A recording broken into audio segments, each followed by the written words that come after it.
পুজো শেষ, মনটা একটু ভারাক্রান্ত, কেননা আবার গোটা একটা বছরের অপেক্ষা, আবার একটা বছর পর মা আসবে। আমরা বাঙালি বস, পুজোর ছুটি পাবো অথচ ঘুরতে যাব না, সেটা তো হতেই পারে না। অথচ কলকাতার পুজো ছেড়ে বাইরে কোথাও যাওয়াও এটা একদম সম্ভব নয়, কলকাতাতে থাকতেই হবে পুজোতে।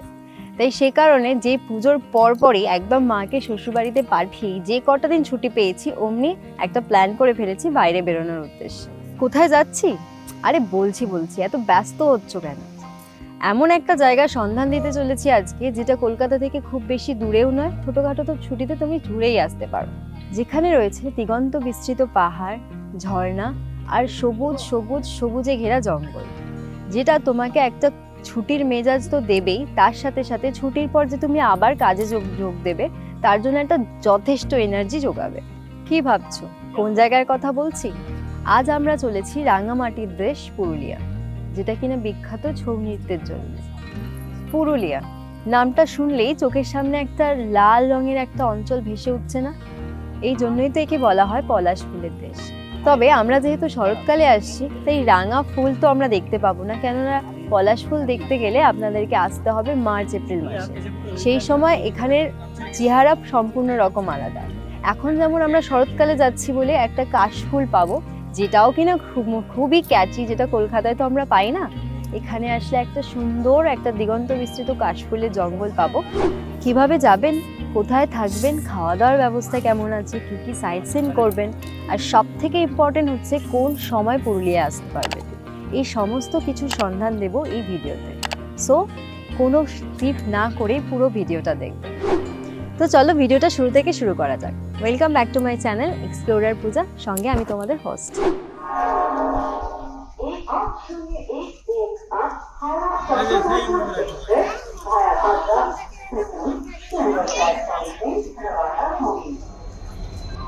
হাওড়া থেকে পুরুলিয়া যাওয়ার সবথেকে বেস্ট ট্রেন হলো 18011 চক্রধরপুর এক্সপ্রেস। এই ট্রেনটি প্রতিদিনই হাওড়া থেকে রাত 11:35 ছাড়ে। আপনারা যদি অযোধ্যা পাহাড় বেস করে ঘুরতে চান তাহলে আপনাদেরকে নামতে হবে বরাভূম স্টেশনে, আর যদি পুরুলিয়া ঘুরতে চান তাহলে পুরুলিয়া স্টেশনে নামবেন।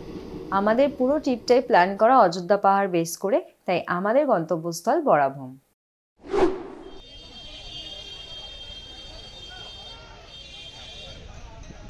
গুড মর্নিং ফ্রেন্ডস, আমরা ফাইনালি এসে পৌঁছে গেছি পুরুলিয়া জংশনে। হ্যাঁ, আমাদের পুরুলিয়া জংশনে নামার কথা ছিল না, বরাভূমে নামার কথা ছিল, কিন্তু যেহেতু ট্রেন ওখান থেকে হাওড়া স্টেশন থেকে ছেড়েছেই লেট করে, আর ট্রেন পুরো রাস্তাতেও প্রচুর লেট ছিল, প্রায় ঘন্টা দেড়েক লেট আছে। আমাদের নামার কথা ছিল 6:45, এখন বাজে প্রায় 8:30। গাড়ির ড্রাইভার আমাদেরকে ফোন করে বললেন যে এখানেই আপনারা নেমে পড়ুন, আর পুরুলিয়াতে 5 মিনিট হল্ট দেয়। সো নামতে ইজি, যদিও বরাভূমে থাকলে কি আমার ওখান থেকে আমাদের গন্তব্যস্থলে যেতে অনেকটা তাড়াতাড়ি হতো, কিন্তু ঠিক আছে, যেহেতু লেট হয়ে গেছে তাই জন্য ড্রাইভার দাদা বললো যে এখানেই নেমে যেতে। আমরা এখানেই নেমে চলে এসেছি, আমাদের গাড়ি রেডি আর ব্যাগ সব আমরা ভরিয়ে দিয়েছি। তো চলো এখন আমরা যাচ্ছি আমাদের ডেস্টিনেশনের উদ্দেশ্যে।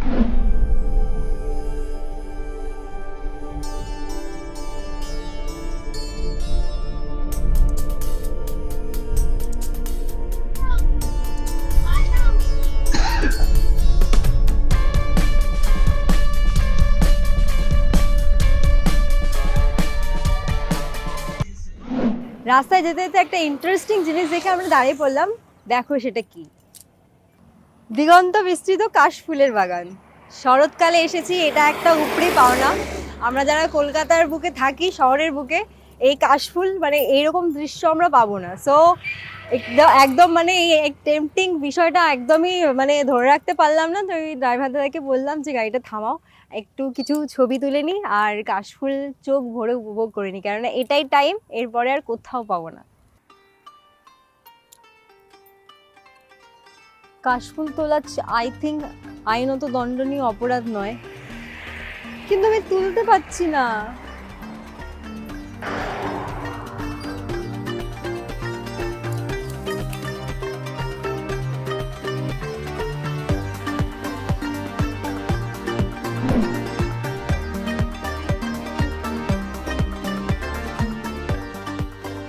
আমরা এখন মেন রাস্তা ছেড়ে ঢুকে পড়েছি মেঠো রাস্তায়। দেখো যাওয়ার রাস্তাটা কিরকম, খুবই এবড়ো খেবড়ো, একদম মাটির রাস্তা, বেশ ভালো লাগছে। এটা আমাদের হোটেলে পৌঁছানোর রাস্তা।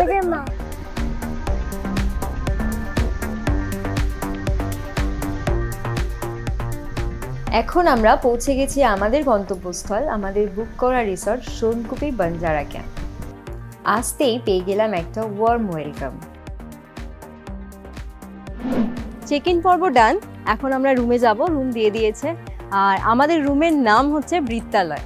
আর বৃত্তালয় মানে বুঝতে পারছো, বৃত্তকার রুম, সো দ্যাটস ওয়াই এর নাম হচ্ছে বৃত্তালয়। রুমটা দেখতে খুব সুন্দর, আমরা ফটোতে এটা দেখেই আর কি বুক করেছি। চলো রুম ট্যুরটা একবার করিয়ে দিই।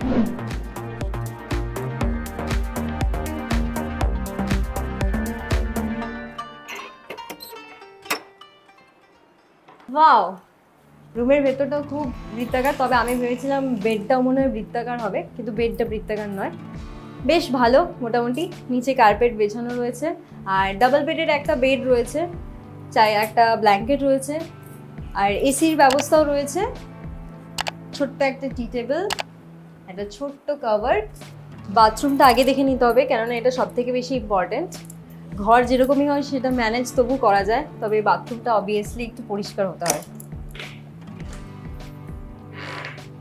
বেশ ভালো, আমার রুমটা কিন্তু বেশ পছন্দ হয়েছে। বেশ একটা ইউনিক একটা রুম, যেটা দেখে আমি বুক করেছিলাম, এসে স্যাটিসফাই। এই রিসর্টের একটা অন্যতম বিশিষ্টতা হচ্ছে এই যে আমি আমার রুম থেকে বেরালাম, বেরিয়েই দেখো সামনে পাহাড়, মানে পুরো পাহাড়ের পাদদেশেই আমাদের এই পুরো রিসর্টটা। মোটামুটি যতগুলো রুম আছে তুমি সবকটা রুম থেকে এই ভিউটা পেতে পারো। যেহেতু আমার রুমটা একেবারে মানে hill facing, so that's why আমি তো এখানে বসে বসেই একেবারে সুন্দর একটা ভিউ পাচ্ছি। রিসর্টটা তো আমার ভীষণ ভালো লেগেছে। এত বড় রিসর্ট, চারিদিকে এত সাজানো গোছানো, গাছপালা, শাকসবজি, মানে সমস্ত ভরপুর একটা ব্যাপার রয়েছে। তো তোমাদেরকে তো এখনো রিসর্টটা দেখানোই হয়নি, তো চলো তোমাদেরকে রিসর্টটা পুরো ভালো করে ঘুরিয়ে দেখাই।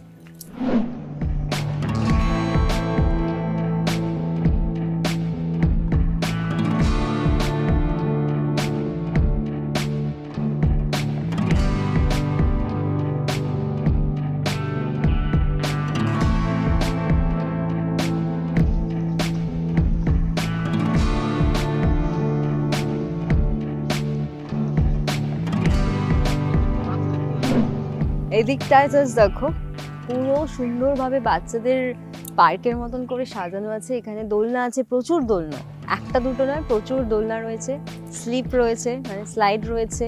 তারপরে তো এই যে এটাকে কি বলে আমি জানি না এক্স্যাক্টলি, বড়দের ছোটদের সবার জন্য রয়েছে। খুব সুন্দর একটা ভাবে সাজানো। আর এটা একটা ফ্যামিলি গ্যাদারিং এর জন্য একদম বেস্ট একটা রিসর্ট। তোমরা এখানে আসলে অবভিয়াসলি এখানে আসতে পারো। এদের সবার ব্যবহারও খুব ভালো, খুব সুন্দর। কেননা এখানে বাচ্চাদেরকে নিয়ে, মানে বাচ্চাদের নিয়ে কোনো ঝামেলা নেই। তোমরা বসে একদিকে গল্প করলে, আর বাচ্চাদেরকে তুমি যদি ছেড়ে দাও, এত বড় জায়গা, সুন্দর মাঠ, একদম ঘাসে ভরা মাঠ, সেখানে বাচ্চারা খেলেই তো মানে তোমাদেরকে একদমই বিরক্ত করবে না। সো দ্যাটস ওয়াই খুব ভালো প্লেস এটা। এই রিসর্টে থাকার জন্য 3 ধরনের অ্যাকোমোডেশন আছে। একটা স্ট্যান্ডার্ড রুম, একটা বৃত্তাকার রুম যেটা আমরা ছিলাম সেটা তো দেখেইছো, আর একটা টেন্ট রয়েছে। এখানে per head per night fooding lodging সমেত 1400 থেকে 1700-র মধ্যে খরচ পড়বে, কিন্তু ডিপেন্ড অন সিজন। হোটেলে এসেই চেক ইন করে নিলাম ফার্স্টে, তারপরে এখন ফ্রেশ ট্রেশ হয়ে আমরা রেডি হয়ে, একদম দেখতেই পাচ্ছ ফুললি রেডি হয়ে বেরিয়ে পড়েছি। কেননা এখান থেকে আমাদের শুরু হবে এক্স্যাক্টলি পুরুলিয়া জার্নি, কিন্তু তার আগে তো পেট পুজোটা করতে হবে। আমাদের যেহেতু আসতে ট্রেন লেট হয়েছিল, চেক ইন করতে লেট হলো, সব মিশিয়ে একটু লেট হয়েই গেছে। তাই ভাবলাম একেবারে আমরা লাঞ্চটা সেরেই বেরোবো। তো এখন 1টা বাজে, আমাদের লাঞ্চও রেডি হয়ে গেছে। আমরা লাঞ্চ টাঞ্চ করে একদম এখান থেকে সিধা চলে যাব আমাদের পুরুলিয়া ভ্রমণ শুরু করতে। লাঞ্চটা সেরে নিয়ে আমরা এখন বেরোবো, তো চটপট লাঞ্চটা সেরে নিই। তো তার আগে দেখিয়ে দিই যে কী আছে লাঞ্চে। ভাত, ডিম ভাজা, স্যালাড, বাঁধাকপি, করলা ভাজা, ডাল আর মাছের ঝাল। ইন্টারেস্টিং একটা জিনিস আছে, সেটা হচ্ছে আলুর চাটনি। এটা বলছে আলুর চাটনি, বাট মেবি এটা ওলের চাটনি, তাই তো? ওলের চাটনি। আর এই অ্যাম্বিয়েন্সটা তো দেখছেন, একদম ওপেন বসে খাচ্ছি। তো বাইরে এত সুন্দর পরিবেশ, বেশ সুন্দর হাওয়া দিচ্ছে, আর গরমও নেই, যার ফলে আরও খাবারটা আরও জমে যাবে।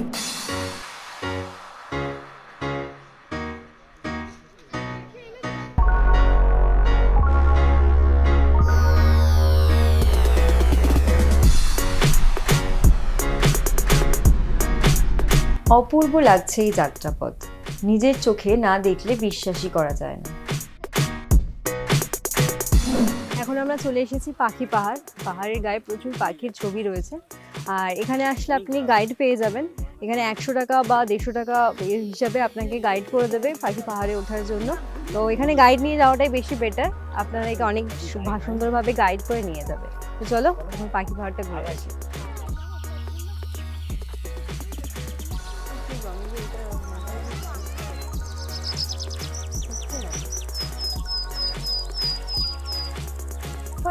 ওলার মধ্যে হাফ তক করা আছে, আর হাফ তাহলে উপর উঠেছিল, আর উপর থেকে নামে কোমরে রশি বাঁধে ঝুলে ছিল।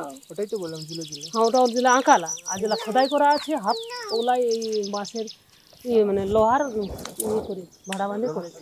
আগে ছিল মুরাবুরু। আচ্ছা, মুরাবুরু আগে নাম ছিল। মুরাবুরু মানে এই পাহাড়টাই তো গাছ নাই, নাড়া পাহাড়, ওই জন্য আমাদের নাম এখানে মুরাবুরু, এই পাহাড়টার নাম। এখন এই পাখি খোদাই করার পরে নাম হয়েছে পাখি পাহাড়। এই ঘরটার পিছনে 600 ফুট ডিপ বোরিং করলি, জল নাই, শুধু পাথর। ও বাবা, তাহলে কি এখানে খুব জলের সমস্যা? জলের সমস্যা, ওই কুয়োর জল।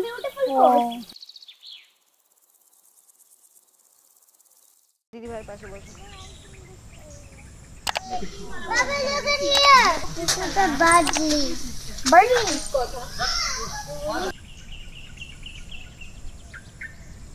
পাখি পাহাড়ে ওঠার জন্য এতক্ষণের রাস্তাটা তো ঠিকঠাক ছিল, মোটামুটি এবড়ো খেবড়ো জঙ্গলের রাস্তা ছিল।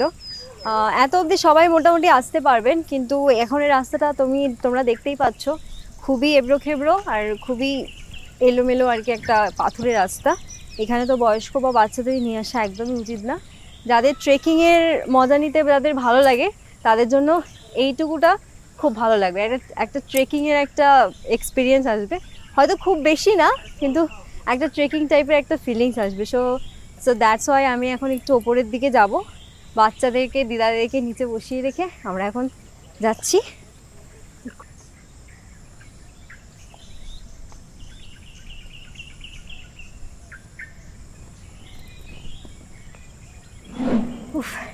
এতটা আসতেই হালাত খারাপ হয়ে গেছে, ভেবেছিলাম পটাশ পটাশ করে উঠে যাব, কিন্তু পাথরের রাস্তা, অবভিয়াসলি আমরা কলকাতার সমতল মানুষ, কী করে আর এর মর্ম বুঝবো, কিন্তু উঠতে একটা আলাদা রকম এক্সাইটমেন্ট হচ্ছিল। আমাদের পেছন থেকে একজন মানে ছাগল চলে এসছে মনে হয়, ওনার ছাগল নামাতে এসছে, পটাশ পটাশ করে উঠে গেল, কোনো অসুবিধা হয়নি ওনার। তো আমরা এখন চেষ্টা করছি, এখন একটু রেস্ট নিচ্ছি, আর একটু উপরে উঠবো ভাবছি, বেশ ভালো লাগছে, মানে একদিকে হাঁপিয়ে যাচ্ছি আর একদিকে বেশ মজা লাগছে।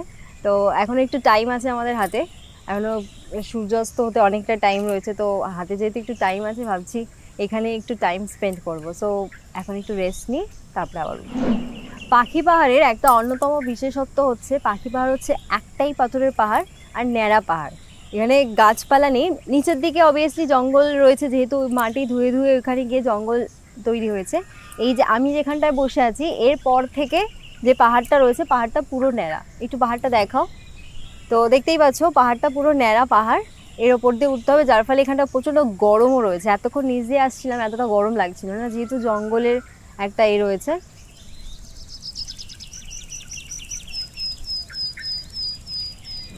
অ্যাট লাস্ট আমাদের ট্রেকিং ফিনিশ, এখন আমরা ফিরতি পথে যাচ্ছি। তো যাবো এবার আমাদের নেক্সট ডেস্টিনেশন, দেখি নেক্সট ডেস্টিনেশনে কোথায় যাই। তো বেশ ভালো লাগলো, একটা অন্যরকম একটা রোমাঞ্চকর বিষয়, বেশ ট্রেকিং করতে তো বেশ মজাই লাগে, বেশ ভালো লাগলো। পাখি পাহাড়ে তো জানেই, পাখি পাহাড়ে প্রচুর পাখির ছবি খোদাই করা রয়েছে এখানে ওখানে। আরও একটা নিদর্শন আপনাদেরকে দেখিয়ে দিই, এটা কি ইঁদুর? আচ্ছা, কাঠবিড়ালি।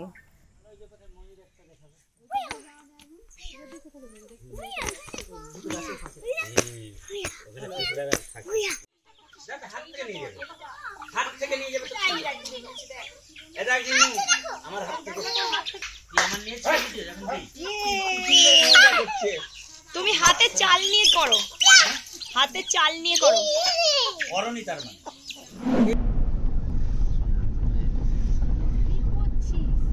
এখন আমরা চলে এসেছি চড়িদা গ্রাম, যেখানে বিখ্যাত মুখোশের জন্য। এখানে প্রচুর ধরনের নানান রকমের মুখোশ তৈরি হয়। তো এখন আমরা দেখে নিচ্ছি কি কি মুখোশ এখানে পাওয়া যায় আর কিছু শপিং করব সেরকমও প্ল্যান আছে। তো চলো একসঙ্গে দেখা যাক।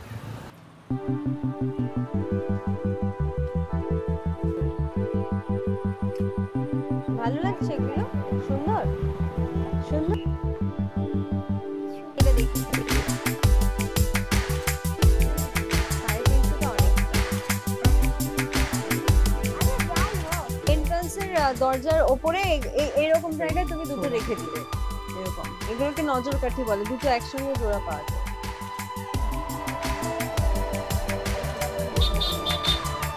প্রথম আমরা স্ট্রাকচারটা মাটি তৈরি করি। আচ্ছা যা দেখছেন সব মাটি তৈরি করার পরে উনানে ছাই দিই। আচ্ছা উনানে ছাই দেওয়ার পরে কাগজকে বলায়ন করে করে 10 লেয়ার 15 লেয়ার 20 লেয়ার দেওয়ার পরে আঠা দিয়ে মানে ওটার উপরে সাটা হয়। তারপরে রোদে দিলাম, রোদে যখন শুকিয়ে গেল তখন পাতলা মাটি দিই। মাটি না দিলে ফিনিশিং হবে না। ওকে, মানে এর মধ্যে একটু মাটি আছে, পাতলা মাটি আছে। কাপড় দিই, সুতি কাপড় কাদায় ভিজিয়ে এটার উপরে সাটা আছে। তারপরে আমাদের কর্মী আছে, কর্মী দিয়ে পালিশ করি। 3 বার 4 বার পালিশ করার পর রোদে যখন দিয়ে শুকিয়ে যায় তখন এই পিছন থেকে মাটিটা সরিয়ে নে। পুড়ে বের করে আচ্ছা আচ্ছা আচ্ছা সাইডগুলো কেটে কাপড় দেওয়া হয়। ওকে, দিয়ে তারপর রং হয়। এবার হাতের কাজ। আর এইগুলো ছৌ নাচের সব মুখোশ, তাই তো? ডান্স করে যেটা ডান্স। আচ্ছা, এটাকে হোল্ড করবে কি করে? মানে মুখে যে পড়বে এই তো দড়ি। মুখে সাইজ হয়ে গেছে। আমি বলে দিচ্ছি। আচ্ছা, এত নাচ করলে খুলে পড়ে যাবে না? না, তো এটা ডোর দিতে হবে, ডোর দিয়ে বাঁধতে হয়। চোখগুলো ফুটো করে দেবো পয়েন্ট গুলো। আচ্ছা, নাকের নেওয়ার শ্বাস প্রশ্বাস নেওয়ার তো করা আছে। হ্যাঁ হ্যাঁ হ্যাঁ। খালি চোখের পয়েন্টটা দেখার জন্য করে দিই। চোখগুলো বন্ধ আছে, এটা খুলে দেবো। খুলে দিলেই তাই দেখতেই পাচ্ছ এখানে ছৌ নাচের মুখোশ তৈরি হচ্ছে। সো দ্যাটস ওয়াই এই গ্রামটার নাম হচ্ছে মুখোশ গ্রাম, যেটাকে যেরকম গ্রামটার নাম হচ্ছে চড়িদা গ্রাম, যার ফলে মুখোশ গ্রামও বলা হয় এখানে মুখোশ তৈরি হয় বলে। আর বেশ ইন্টারেস্টিং, আমরা শুধু পরে নাচ করতেই দেখি, কিন্তু বানানোর প্রসেসটা কিরকম সেটা ভীষণ ইন্টারেস্টিং। এখানে সব মূর্তিগুলোর কালার গুলো দেখো, সব রেডিয়াম দেওয়া, যে অন্ধকারেও একদম জলজল করবে। সো বাড়িতে যখন আমরা সাজিয়ে রাখবো, রাত্রেবেলা নাইট বাল্ব জ্বললে একটা অদ্ভুত সুন্দর একটা মানে ব্যাপার আসবে।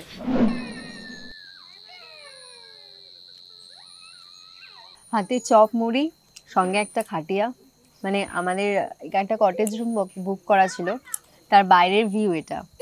চেয়ার কট সব রয়েছে, এখানে বসে বসে আমরা এখন চা চপ মুড়ি এনজয় করছি। ভীষণ একটা সুন্দর মানে অ্যাম্বিয়েন্স তৈরি হয়েছে।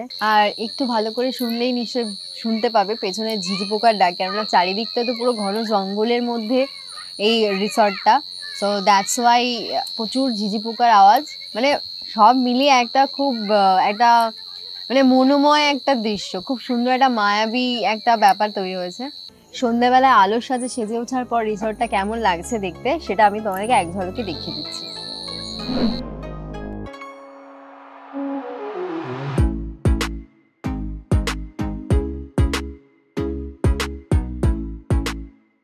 পুরুলিয়া ভ্রমণের প্রথম পার্ট এখানেই শেষ করলাম। আশা করি পুরো ভিডিওটাই তোমরা দেখেছো। ভিডিওটা কেমন লাগলো অবশ্যই কমেন্ট করে জানাবে। যদি তোমাদের কোনো কোয়েরিজ থেকে থাকে তাহলে কমেন্ট বক্সে জানিও, আমি অবশ্যই উত্তর দেওয়ার চেষ্টা করব। আমার ভিডিওটা যদি ভালো লেগে থাকে তাহলে লাইক এবং শেয়ার করে দিও। আর যারা এখনও চ্যানেলটাকে সাবস্ক্রাইব করনি তারা অবশ্যই সাবস্ক্রাইব করে দিও। খুব শীঘ্রই আসতে চলেছে আমার পুরুলিয়া ভ্রমণের নেক্সট পর্বগুলো। টিল দেন টাটা, সঙ্গে থেকো, সবাই সুস্থ থেকো। একটা ইনফরমেশন তোমাদের দিয়ে রাখি, আগে আমার চ্যানেলের নাম ছিল গেট সেট ট্রাভেল উইথ পূজা, এখন চ্যানেলটির নাম হয়েছে এক্সপ্লোরার পূজা।